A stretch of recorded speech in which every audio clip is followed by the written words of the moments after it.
ही मुंबईची लाईफलाईन आहे। अनेक मुंबईकरांना ती सेवा देते। एकनाथराव शिंदे साहेब जेव्हा मुख्यमंत्री होते तेव्हा बेस्टला बसेस घेण्याचा निर्णय देखील आपण केलेला आहे। मोठ्या प्रमाणात नवीन बसेस घेण्याकरता ऑर्डर देखील प्लेस केलेली आहे आणि बेस्ट ही नीट चालली पाहिजे याकरता राज्य सरकारही मदत करेल आणि महानगरपालिकेलाही मदत करायला सांगेल।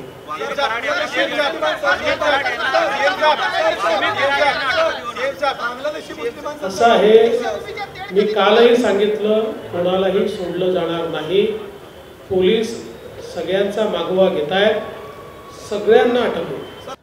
देखिए, अर्बन नक्सल के मामले में मैंने ये बात कही है कि राहुल गांधी इन्होंने चुनाव में भारत जोड़ो अभियान इसका इस्तेमाल किया। तकरीबन 180 संगठनाएं इसमें काम कर रही थी। इनमें से कई संगठनाएं ये फ्रंटल ऑर्गेनाइजेशन, जिसको बोली भाषा में अर्बन नक्सल कहते हैं, फ्रंटल ऑर्गेनाइजेशन के रूप में काम करती है। और मैंने महाराष्ट्र की असेंबली में सबूतों के साथ ये कहा कि हमने इनको फ्रंटल ऑर्गेनाइजेशन नहीं ठहराया। 2010 में, 2011 में, 2013 में और 2014 में महाराष्ट्र में जब उस समय की कांग्रेस एनसीपी की सरकार थी और केंद्र में भी जब यूपीए की सरकार थी, उस समय महाराष्ट्र की असेंबली में आर पाटिल साहब ने दिए हुए जवाब हो या केंद्र में केंद्रीय मंत्री ने दिए हुए जवाब हो, उन जवाबों में जो लिस्ट दी हुई है फ्रंटल ऑर्गेनाइजेशंस की, उसी लिस्ट में से कई ऑर्गेनाइजेशंस ये भारत जोड़ो अभियान का पार्ट है। और सबूत के तौर पर हमारे पास चुनाव के समय की कई निमंत्रण पत्रिकाएं हैं जो इन ऑर्गेनाइजेशंस ने महाविकास आघाड़ी के लिए निकाली हुई है। इसलिए भारत जोड़ो अभियान में बड़े पैमाने पर जो लोग काम कर रहे हैं ये फ्रंटल ऑर्गेनाइजेशंस है, ऐसा हम नहीं, यूपीए की सरकार ने और उस समय की कांग्रेस एनसीपी की सरकार ने अपने रिपोर्ट्स में कहा है। यही बात मैंने सामने लाई है।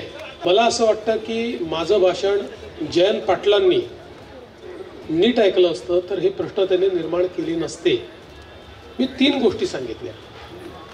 पहिली गोष्ट, 2 वेळा मॅजिस्ट्रेट समोर मॅजिस्ट्रेटनी त्यांना विचारलं तुम्हाला मारहाण झाली आहे का? त्यांनी सांगितलं नाही। ही पद्धत असते, विचारावं लागतं, ते मॅजिस्ट्रेटनी त्यांना ते नोंदवावं लागतं, ते नोंदवून ठेवलेलं आहे। ते जेव्हा पोलीस कस्टडीमध्ये होते तेव्हा पोलीस कस्टडीतले सगळे सीसीटीव्ही फुटेज आहेत, कुठलाही टाइम लॅग नाही आहे त्याच्यामध्ये, कुठेही त्यांना मारहाण झाल्याचं दिसत नाही।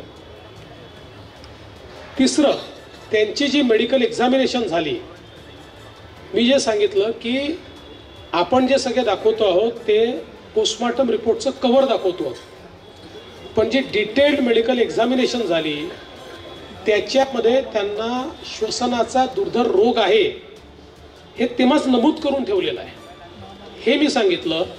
तथापि एवढं सगळं झाल्यानंतर ते जेलमध्ये असताना, पोलीस स्टेशनमध्ये असताना नाही, जेलमध्ये असताना त्यांचा मृत्यू झाला आणि पोस्टमॉर्टम रिपोर्टच्या फ्रंट पेजवर मल्टिपल इंजुरीज असं लिहिलेलं असल्यामुळेच आपण त्याची न्यायालयीन चौकशी करतो आहोत की ज्या न्यायालयीन चौकशीतनं सत्य काय हे बाहेर आलं पाहिजे।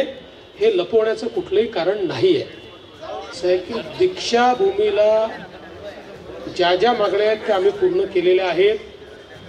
ज्या जागेचं तुम्ही या ठिकाणी सांगताय ती कृषी विभागाची केंद्राची एक छोटीशी जागा आहे, ज्याची मागणी अनेक वर्षापासून त्या ठिकाणी आहे।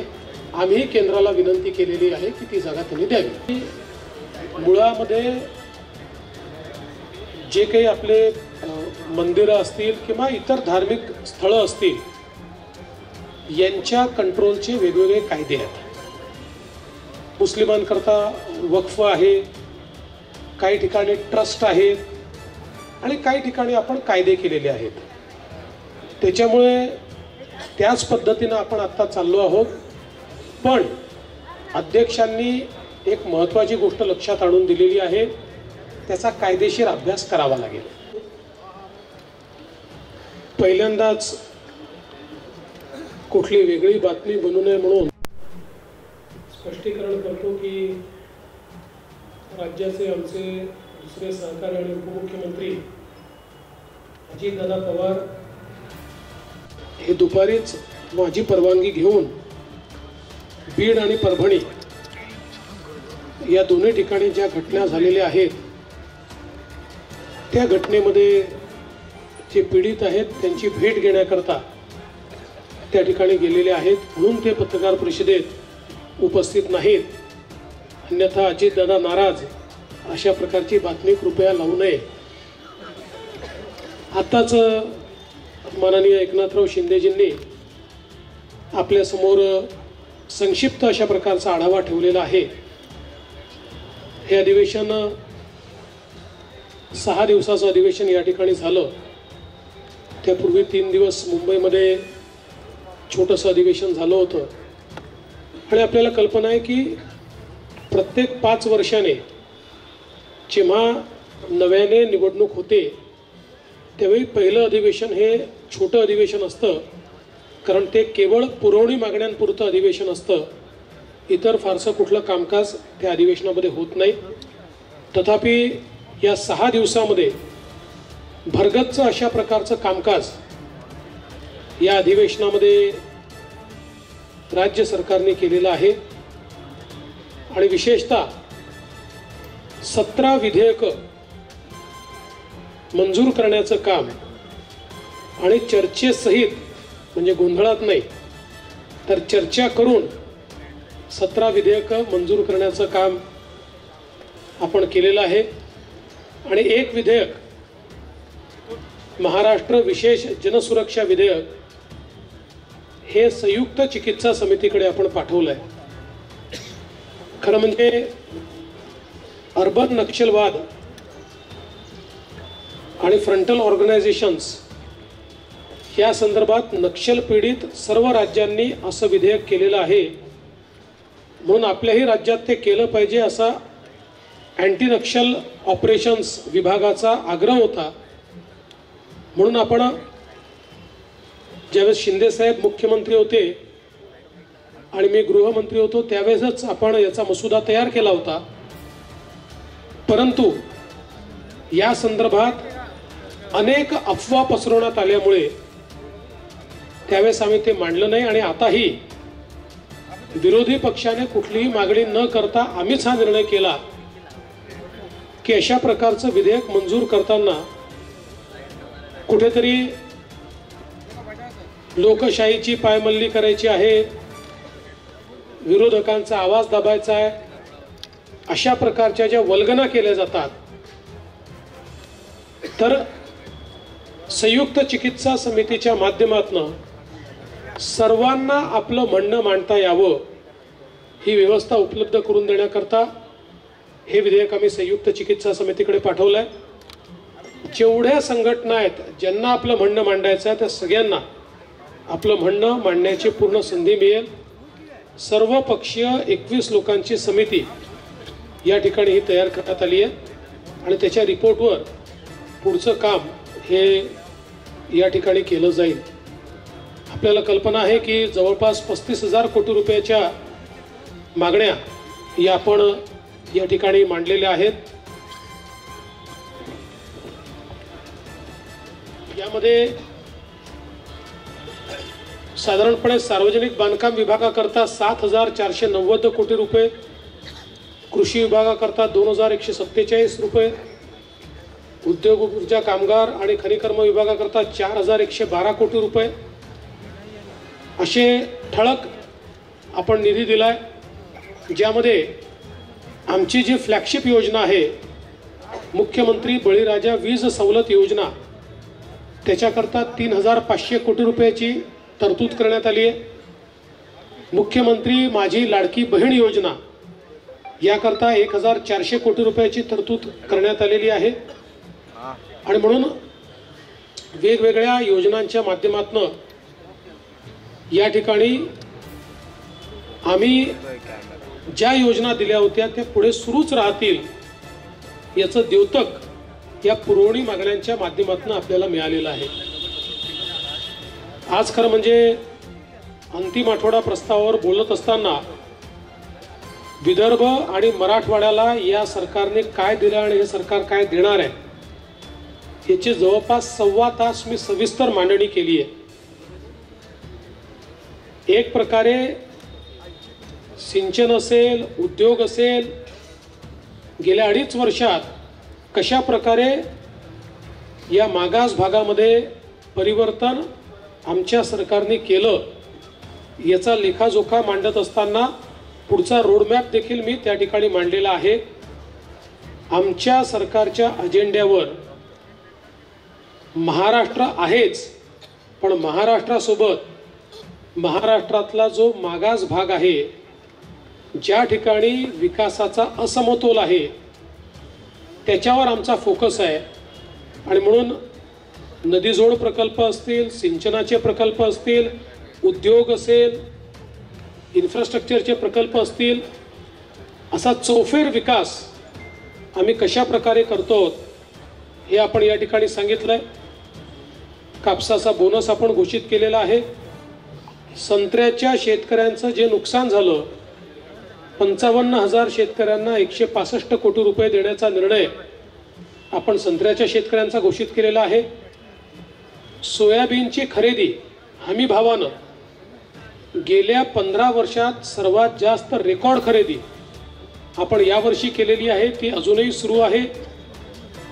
12 जानेवारीपर्यंत ही खरेदी सुरूच राहणार आहे।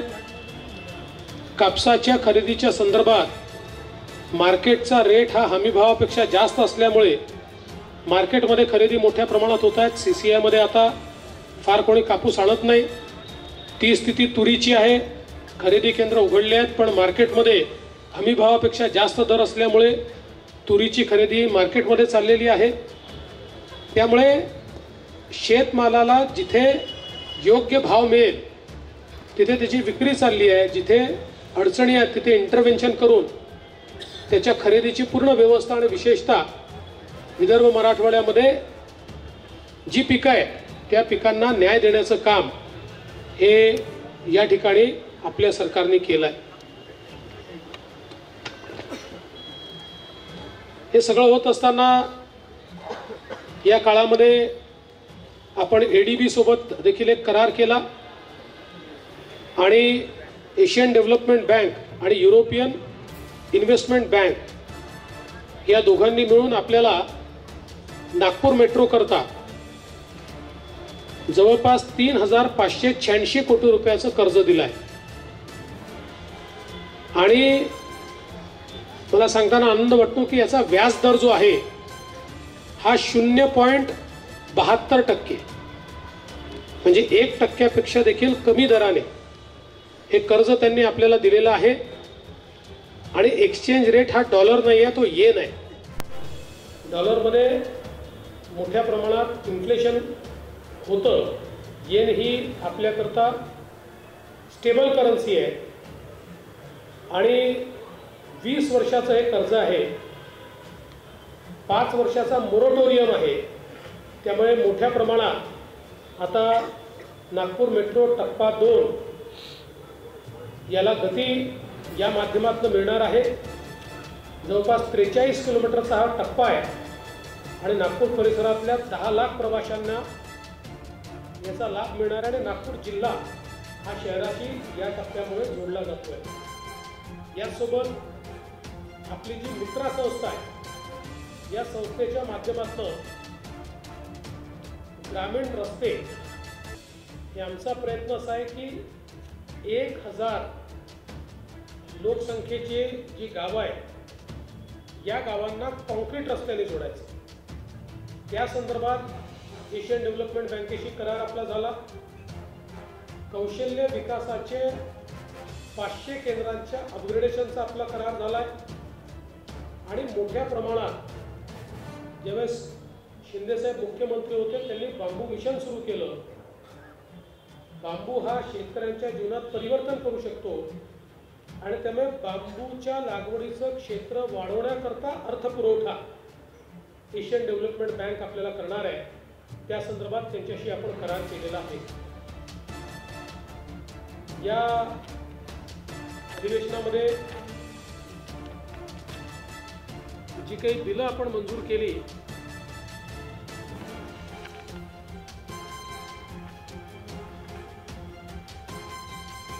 त्यातली काही बिलं अत्यंत महत्त्वाची आहेत, ज्याच्यामध्ये तुकडेबंदीच्या कायद्यामध्ये आपण परिवर्तन केल्यामुळे जो छोटा प्लॉट धारक होता त्याचं घर असून देखील त्याच्या प्लॉटचं नियमितीकरण होऊ शकत नव्हतं, ते नियमितीकरण आता होऊ शकणार आहे। खरं म्हणजे याचा निर्णय आपण मागच्या काळातच घेतला होता, पण 25% आपण त्याच्यावर दंड लावला होता। त्यामुळे 5-7 वर्षात एकही ॲप्लिकेशन आपल्याकडे आली नाही, तो दंड 5% करण्याचा निर्णय आपण घेतला।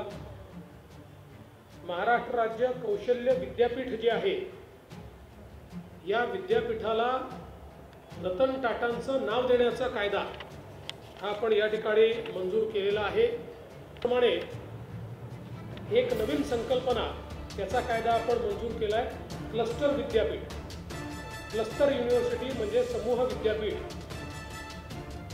UGCने आता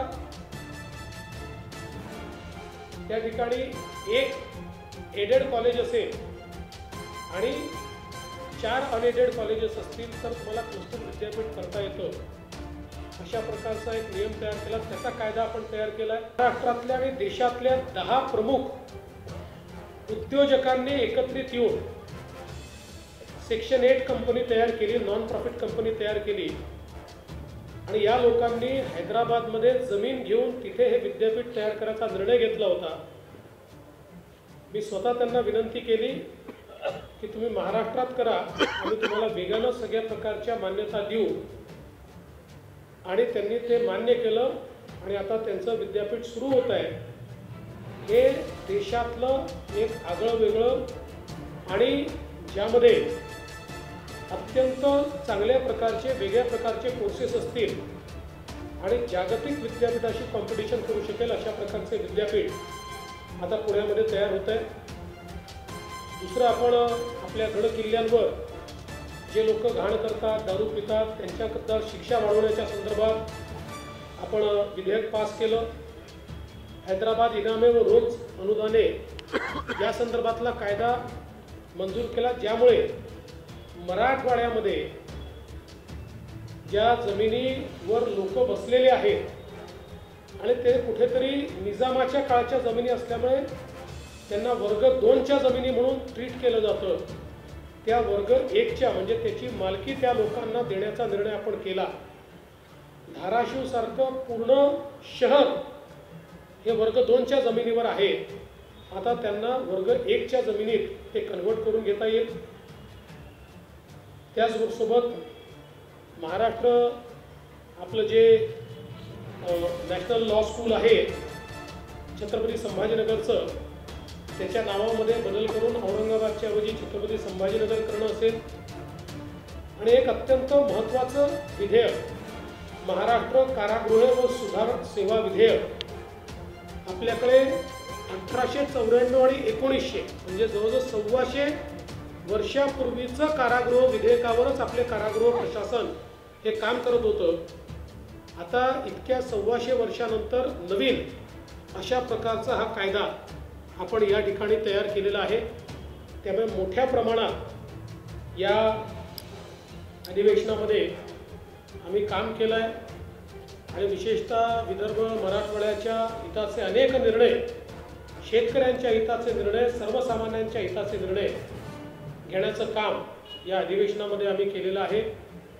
आपण सर्वांनी या अधिवेशनाला जी प्रसिद्धी दिली त्याबद्दल आपल्या सर्वांचे आभार मानतो।